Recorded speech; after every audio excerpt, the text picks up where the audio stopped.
was intimidating. It was scary because, the last time I interacted with the University of Chicago faculty in an extended way, they were my professors, and I was sort of a young guy. I didn't really know all that much. And I think, you still think of them as people who are Mr. Cochran or Mr. Kaplan, and here I am up on a stage being treated as a peer and calling them by their first names, and I sort of feel like a kid borrowing his dad's suit or something and pretending he's a grown-up. But yeah, it was very, very fun. One thing I noticed with those guys on the stage is there wasn't a, here I know all the answers, let me tell you them. It was, here's a bunch of questions I have, and playing off of each other and finding it exciting that other people had different questions or different ideas. And that's what I find so valuable, the idea that human knowledge is not something that some experts have and other people don't have. It's a process. It's a exploratory process that keeps on going. I mean, that's what I enjoy so much, and that's what, for me, this panel was a perfect example of.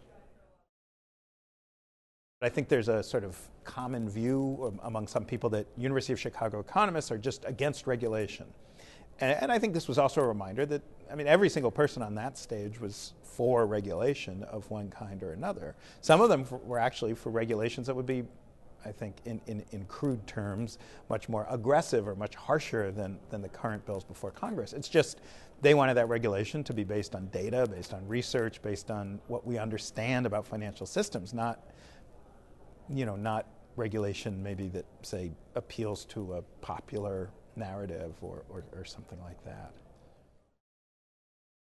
John Cochran was very clear to say, our theories tell us and our beliefs show us that we cannot tell you what the stock market's going to be tomorrow or a year from now or 10 years from now. That's not the kind of forecasting we can do.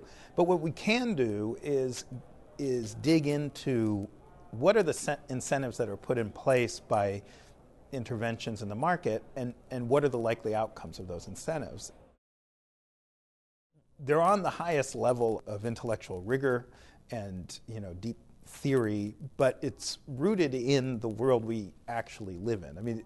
I like probably a lot of people, I used to think finance was a very boring topic, and until I learned that finance is, and economics more broadly, is about how a resource is allocated in a society, why are some societies wealthier and others are poorer, how does a society as a group think about risk and think about reward and think about stability and instability. It touches on so many aspects of human behavior. And, I'm a public radio reporter. I'm not trying to get, I'm not doing a lot of trades or using it in that way. For me, it really is an intellectual pursuit and a pursuit to understand, the world I live in better. But I see how that deep analysis can so clearly help you understand aspects of the marketplace that, a more superficial approach wouldn't.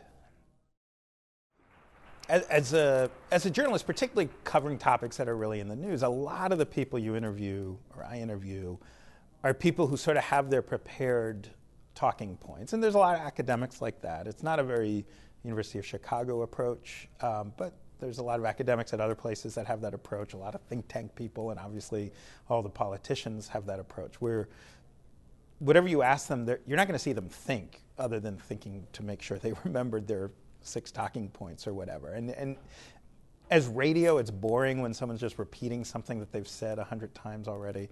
And so for me, what made this fun and what made it feel like, there's the makings of some really good radio stories here, is you could see these guys thinking. You could see their brain work. You could see them coming up with ideas they hadn't thought of before, making connections they hadn't thought of before.